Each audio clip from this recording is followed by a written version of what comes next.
¿Qué tal, amigos y amigas? Bienvenidos a una clase más de historias del Talmud. En esta ocasión vamos a ver un tema moderno, actual, controversial y muy discutido.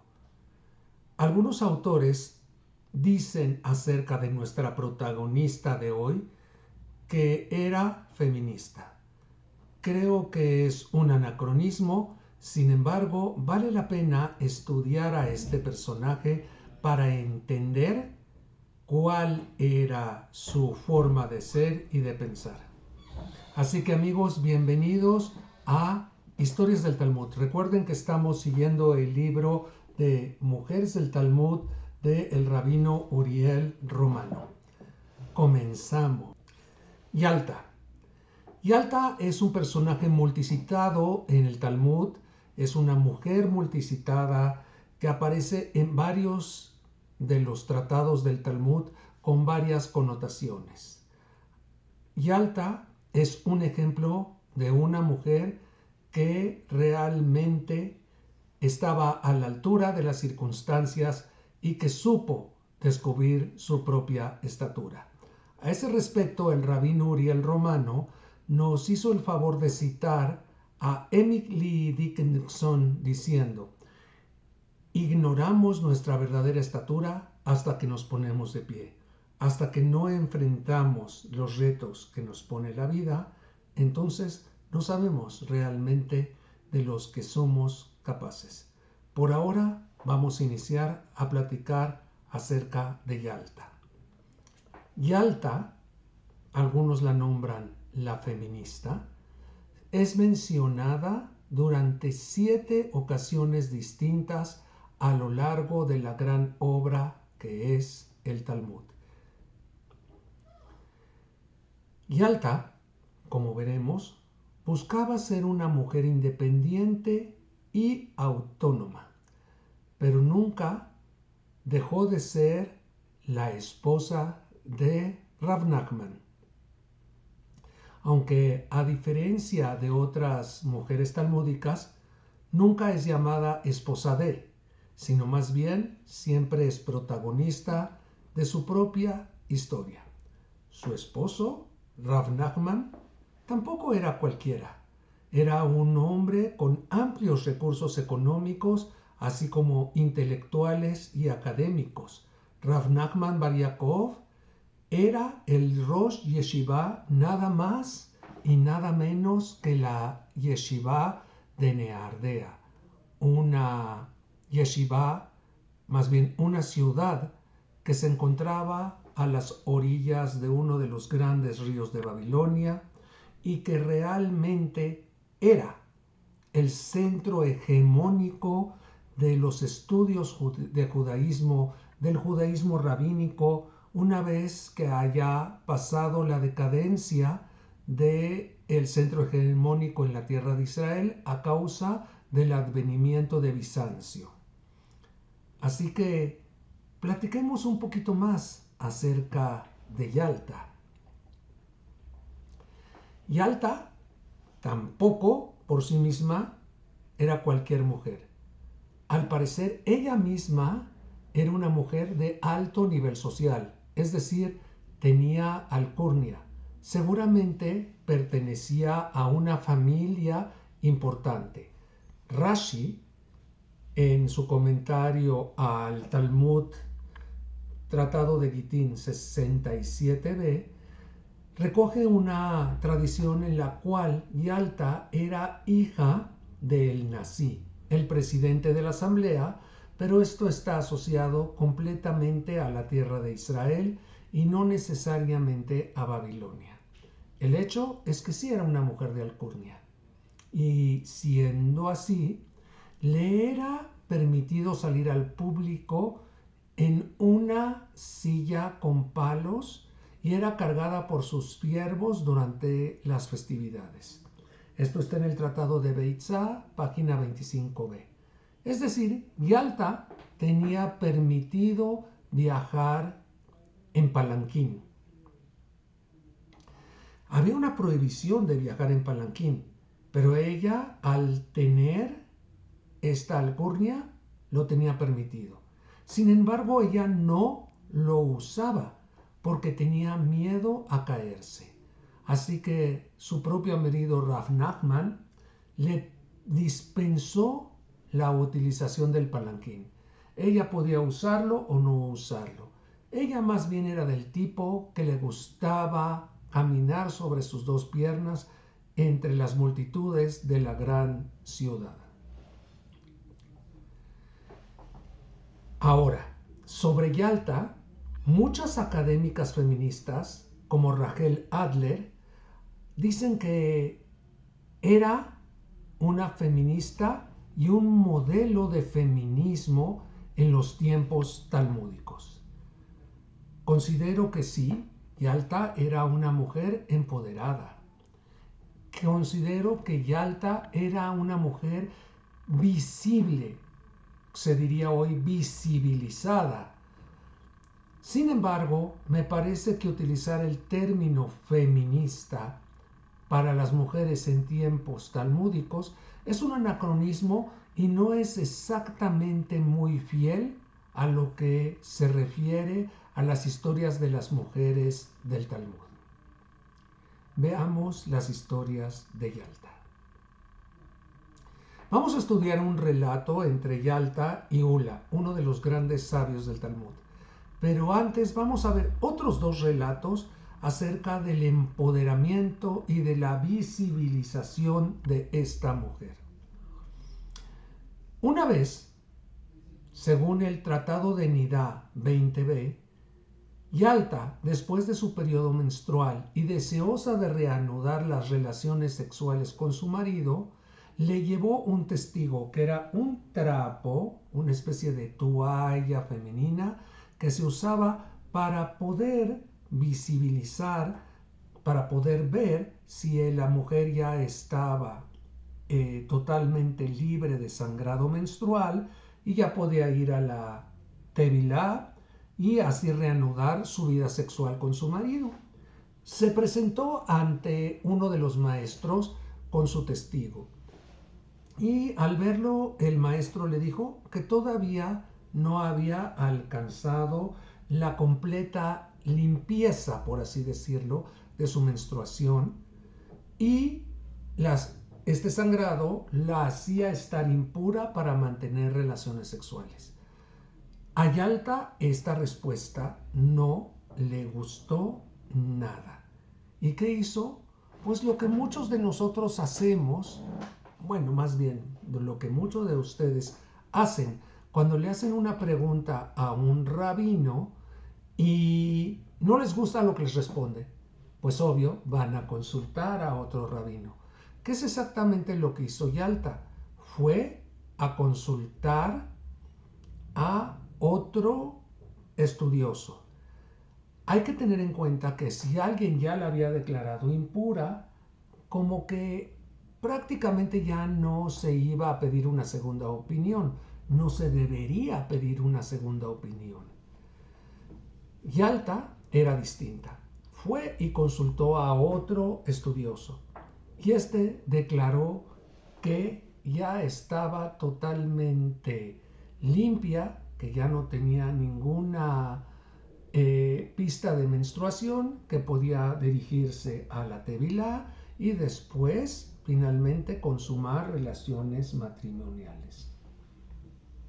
Esta clase de actuar para algunos autores es buscar hacer su voluntad a ultranza sin importar lo que era la costumbre, sino más bien era darle la vuelta al aparato legal y obviamente romper ciertas estructuras sociales.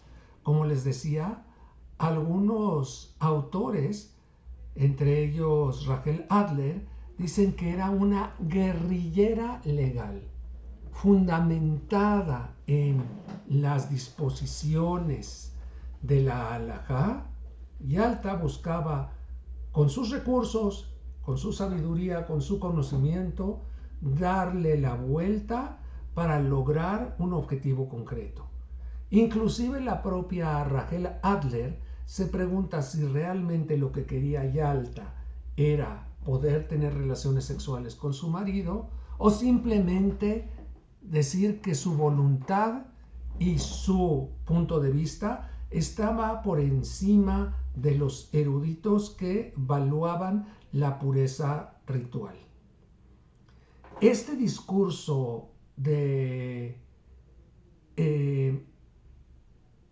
llamarla y de llamar a muchas mujeres guerrilleras, me parece que también es un anacronismo. Me parece que estamos hablando de mujeres fuertes, de mujeres empoderadas, de mujeres visibilizadas y de mujeres muy perseverantes. Pero no me gusta el término guerrilleras. Las tácticas de persuasión, mujeres persuasivas, no necesitan ser necesariamente guerrilleras. Hay que tener mucho cuidado con la narrativa porque no estamos intentando hacer una narrativa liberadora, sino más bien exponer estas interesantísimas historias del Talmud. Como les dije antes, obviamente lo que quiere decirnos estos autores como Labovitz y como Adler es que Yalta quería demostrar que su voluntad estaba por encima de la voluntad de los hombres. Me parece que es su visión, muy respetable, no necesariamente lo que nos quisiera decir el Talmud. Pero pues cada quien tiene sus ojos, cada quien puede leer el Talmud e interpretarlo como mejor nos guste. Hay una segunda historia que habla de que Yalta era bastante inteligente. En una ocasión, Jolín 109b, Rav Nachman estaba tentado por ingerir algo prohibido. Y Yalta le dijo, de todo lo que Dios prohibió, también creó algo permitido similar. La pregunta y la conclusión acerca de estas pocas palabras, de todo lo que Dios prohibió, también creó algo permitido similar, nos pone en este momento en donde decimos, wow, es que si yo pudiera comer tal o cual cosa, taref, de verdad que es riquísima y me lo pierdo.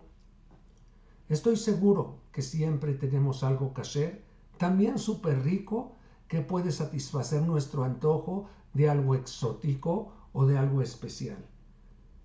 Sin embargo, muchas veces argumentamos que no hay como esa comida, pero yo quiero pensar que sí, que todo es cuestión de buscar. Y eso es lo que sucede. En este pequeño relato concluye que Rav Nachman ordena que le traigan ubres asadas. Y comer ubres asadas es prácticamente comer carne con leche. Y vemos que tenemos algunas prohibiciones que están equilibradas con otras cosas que están permitidas y que a veces resultan ilógicas. Por ejemplo, está prohibido comer sangre, pero está permitido comer hígado, que sabemos que es un órgano plenamente lleno de sangre. Desangrarlo es difícil, pero está permitido comer hígado. Está prohibido tener relaciones sexuales durante la menstruación, pero está permitido que una vez que pasa el proceso de purificación se tengan relaciones sexuales tanto como sea el deseo de la pareja. ¿Sí? También está prohibido comer grasa de los animales que se sacrificaban en el Beit HaMikdash, es decir, de los animales de crianza de corral, pero está permitido comer grasa de los animales que no se sacrificaban en el Beit HaMikdash, como el venado, como el borrego cimarrón, como la cabra montés, que si les hacemos shechitá y los hacemos pasar el proceso de kashrut, su grasa sí está permitida. Así que a veces hay que buscar el equilibrio y eso es algo que tal vez se nos olvida. cuando estamos rodeados de un judaísmo muy secular o secularizado o con gente que tiene una apologética tremenda para traicionar a las costumbres religiosas, que también son costumbres culturales de nuestro pueblo. Seguramente siempre hay una respuesta con la que nosotros podamos estar satisfechos. Última historia. Esta es la historia de Ula, que también era un gran estudioso afamado en Babilonia. Fue a la casa de Rav Nachman. Para comer, recitó la bendición de los alimentos.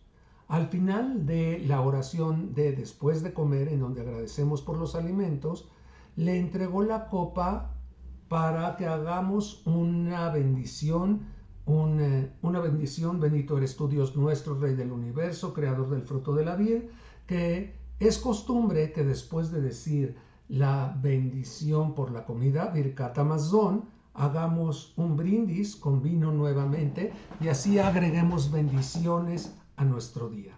Lo hacemos, por ejemplo, en el Seder de Pesaj. Justo al terminar la bendición por los alimentos, levantamos una copa y decimos Boré Pri Hagafen.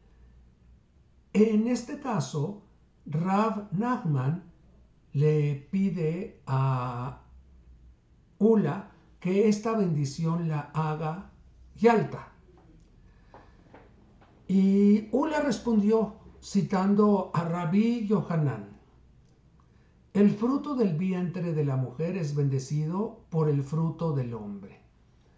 Es decir, muy claro que el óvulo es bendecido por el espermatozoide, diciendo que las mujeres no pueden consumar su maternidad sin el hombre. No está íntimamente relacionado, pero lo que quería decir Ula es que él tenía argumentos para prohibir que la mujer hiciera la bendición por el vino. Rav Nachman insistió y le envió la copa.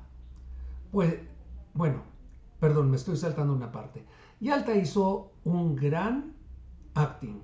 Rompió unos barriles de vino cuando escuchó el argumento de Ula. Rav Nachman insistió en enviarle la copa a Yalta.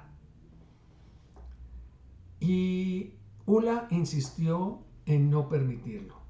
Y Yalta dijo en voz alta: de personas itinerantes salen palabras y de trapos salen piojos. Es decir, ¿quién es la persona itinerante? Es Ula, que está de visita en la casa de Rav Nachman, que lo compara con un trapo piojoso.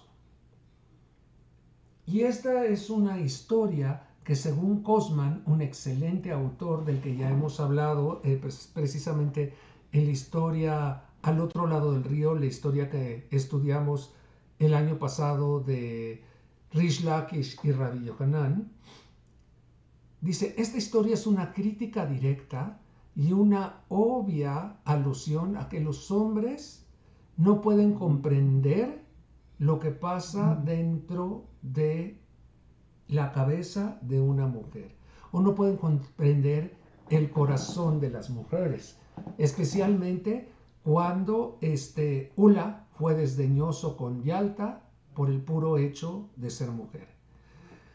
Ojalá y nosotros tengamos la inteligencia para que tengamos muchas Yaltas y tengamos pocos Ulas. Amigos, estas son las historias del Talmud que trabajamos esta semana. Dejen, por favor, aquellos que no están aquí presentes en la clase, dejen sus opiniones, pónganle like al video y sobre todo aprendan que no hay cosas tan nuevas y tan terribles bajo el sol. Yalta ya era una mujer que buscaba la igualdad de derechos y responsabilidades con los hombres.